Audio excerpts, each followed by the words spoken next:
Howdy, 2012 Ford Taurus power steering pump. When the power steering pump is on the engine, there's no bolt here behind this hose. It's just a stud. There's a bolt here, there's one here, and there's one there to get it off the engine block. Don't even try to get this hose off of here because it's extremely tight.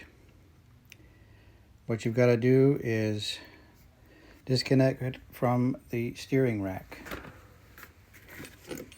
You've also got 1, 2, 3 different brackets that hold it to the car here. 3 different brackets. 1, 2, 3 different brackets that hold it to the engine.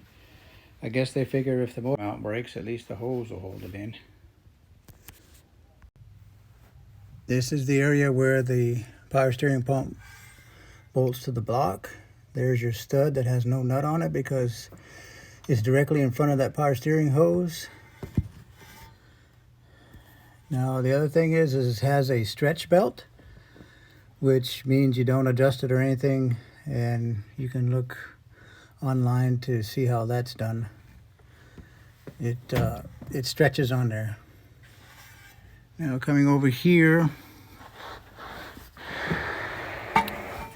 this is the area where the hose, the power steering hose, runs through.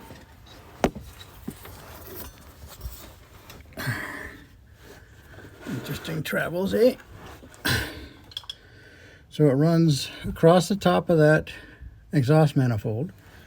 There's a bracket right there on that corner. If only I could reach, show you. Just stuck my head in some oil. Right on that stud right there, there's a bracket. Down here on top of the engine cradle towards the back is another bracket. And then you take it off there at the steering rack, the bottom hose. It's a 10 millimeter. It's also a 10 millimeter on that bracket, and it's an 8 millimeter up there at the block, at the engine block.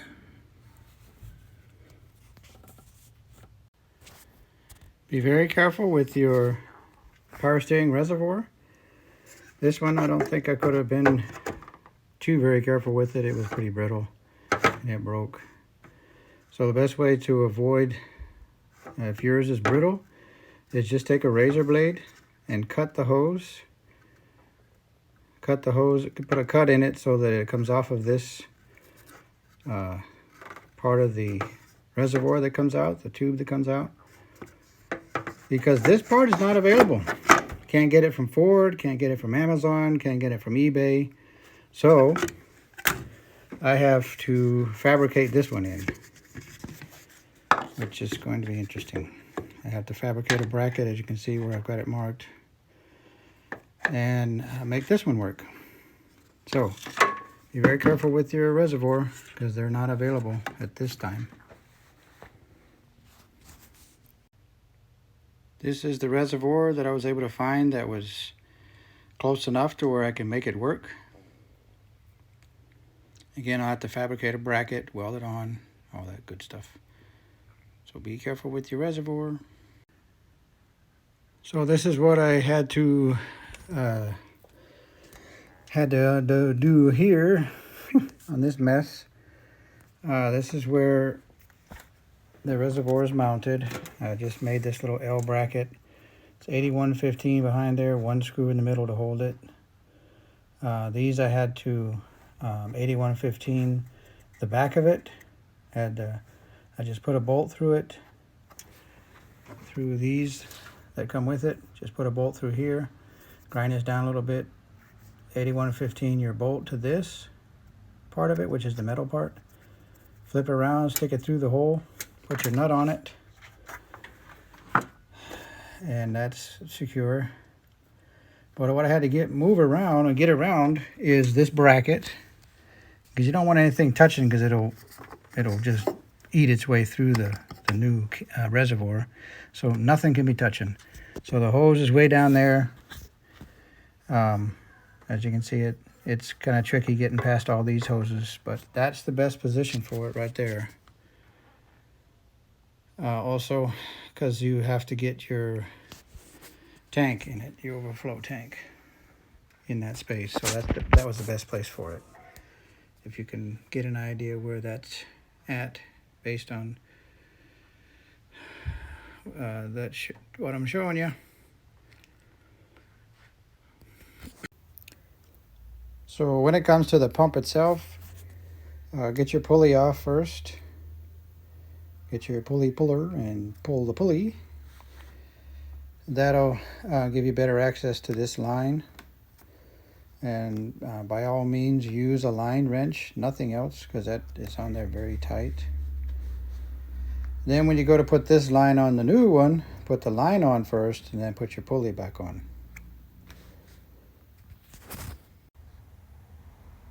When it comes to putting the Teflon seal back on your hose that has come off of the power steering pump, which was very difficult even with a line wrench, as you can see. You put it on like a punch that gradually gets bigger and bigger as it goes. And put it underneath warm water to heat up the Teflon, and then slowly bring it down the punch here so that it's nice and wide. Then hurry up and slide it off, and hurry up and put it on here and slide it over this. This protects the Teflon from getting messed up by the threads. And all these are, every time I get a radiator or different things, I save all those caps. I got a whole load of them over here, and they come in handy. So anytime you get a radiator or anything with these little caps, even taillights, sometimes they have these little caps on them, protective threads. I save all that stuff, and it always comes in handy. So everything's buttoned up. One thing I will stress is that power steering line that comes off the power steering pump. When you take that out, pay close attention to how it comes out, so you go back in the same path, because that was interesting. If you don't get that hose in the right spot, you can't even bolt the power steering pump to the block. So be sure that you pay attention as you take that hose, that power steering line, out from underneath everything as you're trying to pull on the pump, that you put it back in the same basic direction. Just pay attention to how it comes out. Put it in reverse order.